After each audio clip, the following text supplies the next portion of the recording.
John 17, the high priestly prayer, glory through obedience, guarded unity, and sanctified truth.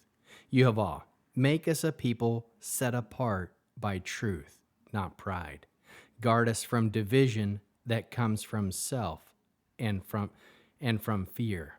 Teach us to finish what you assign with clean motives and steady obedience. Yehovah Rofecha. Yehovah heals his people. Exodus 15, verse 26. In John 17, he heals what is most fragile, unity, holiness, and mission, through sanctifying truth and guarding love. John 17, verse 7, and verses 21 through 23. Yehovah Rofecha. Kah-DASH, kah-DASH, kah-DASH.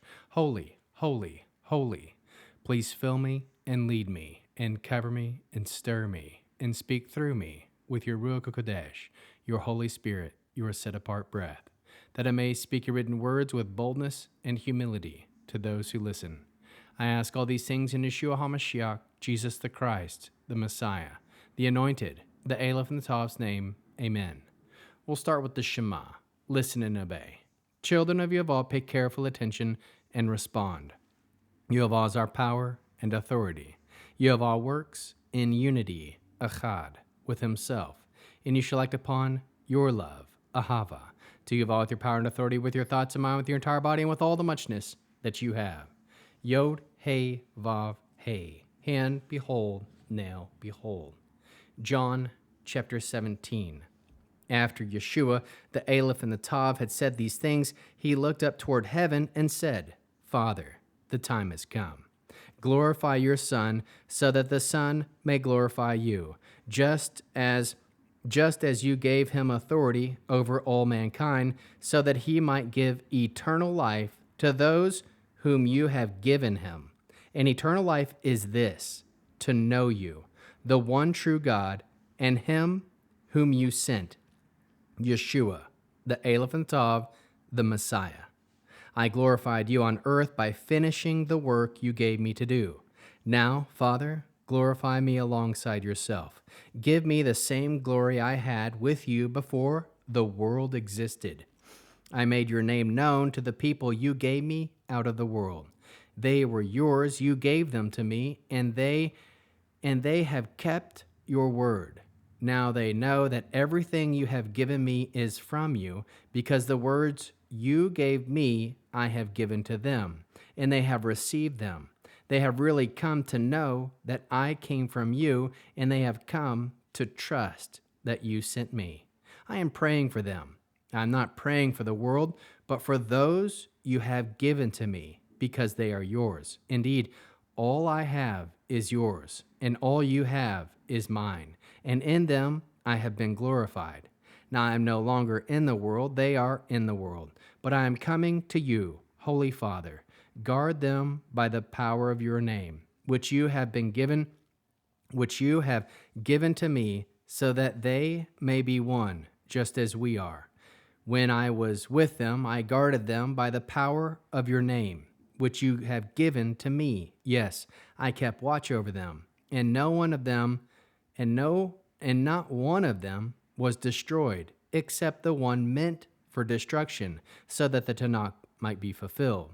But now I am coming to you, and I say these things while I am still in the world, so that they may have my joy made complete in themselves. I have given them your word, and the world hated them, because they do not belong to the world, just as I myself do not belong to the world. I don't ask you to take them out of the world, but to protect them from the evil one. They do not belong to the world, just as I do not belong to the world. Set them apart for holiness by means of the truth. Your word is truth. Just as you sent me into the world, I have sent them into the world. On their behalf, I am setting myself apart for holiness, so that they too may be set apart for holiness by means of the truth. I pray not only for these, but also for those who will trust in me because of their word, that they may all be one, just as you, Father, are united with me, and I with you. I pray that they may be united with us, so that the world may believe that you sent me. The glory which you have given to me, I have given to them, so that they may be one, just as we are one. I united with them, and you with me, so that they may be completely one, and the world thus realize that you sent me, and that you have loved them just as you have loved me.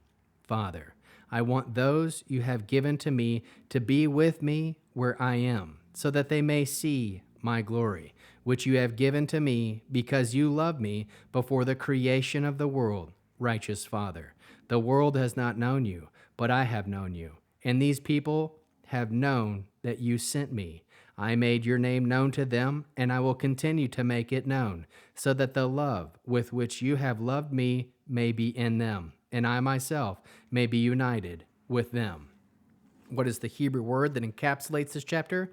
Kah-DASH, set apart as holy, separated to Yehovah for his purposes, sanctified by truth. John 17, verse 17. Chapter flow. Yeshua lifts his eyes and speaks of the hour, glory through completed obedience. He defines eternal life as knowing the Father and the one he sent. He reports the work finished. He revealed the Father's name and words to his own. He prays for his disciples protection from the evil one and preservation in the Father's name. He asks for joy to be fulfilled in them, even in a hostile world. He asks not for removal from the world, but guarding within it. He prays for sanctification by truth. Yehovah's word is truth. He expands the prayer to future believers, unity that becomes a public witness. He ends with love, the Father's love in them, and Yeshua in them. Core theme, John 17, is the shepherd elder in full priestly posture, interceding for his people before the storm breaks. Unity is not a vibe. It is a guarded, sanctified oneness, rooted in truth.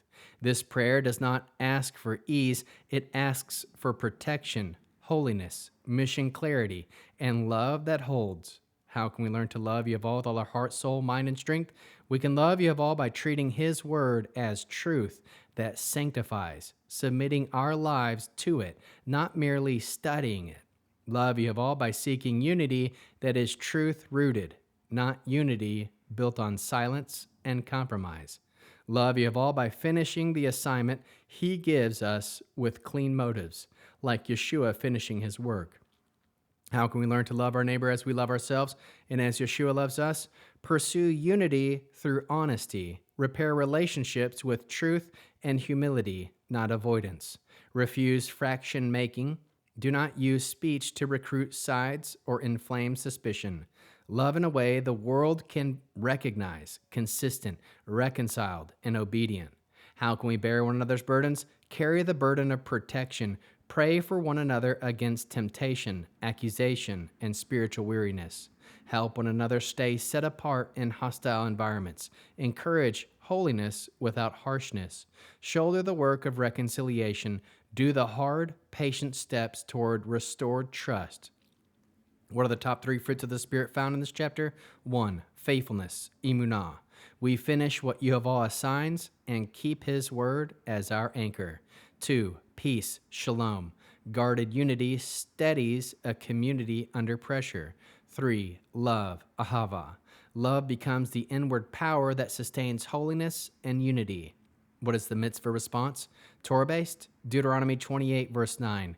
Yehovah will establish you as a people holy to himself, if you keep the commandments of Yehovah your God and walk in his ways. Command. We will walk in Yehovah's ways by staying sanctified in truth and pursuing unity that reflects his holiness. Hebrew declaration. Yehovah kah-DASH. Otanu. Be emet. Oshmor.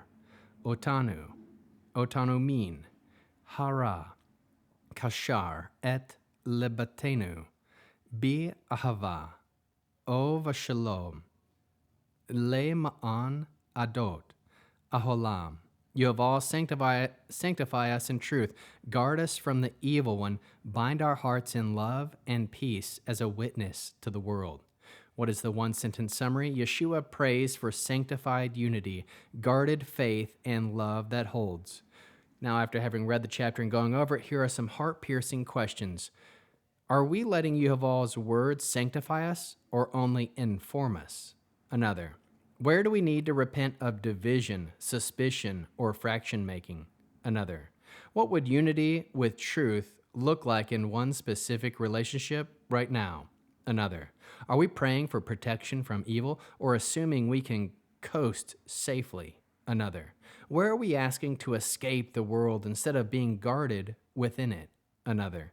What assignment has Yehovah given us that we need to finish faithfully? Lastly, would the world recognize Yehovah's love by how we treat one another? We'll end this Friday night Shabbat with the Aaronic blessing using the name. Yehovah will kneel before you presenting gifts, and he will guard you with a hedge of protection. Yehovah will illuminate the wholeness of his being towards your bringing order, and he'll provide you with love, sustenance, and friendship. Yehovah will lift up the wholeness of his being and look upon you, set in place all you need to be whole and complete. Shabbat shalom, shalom, shalom.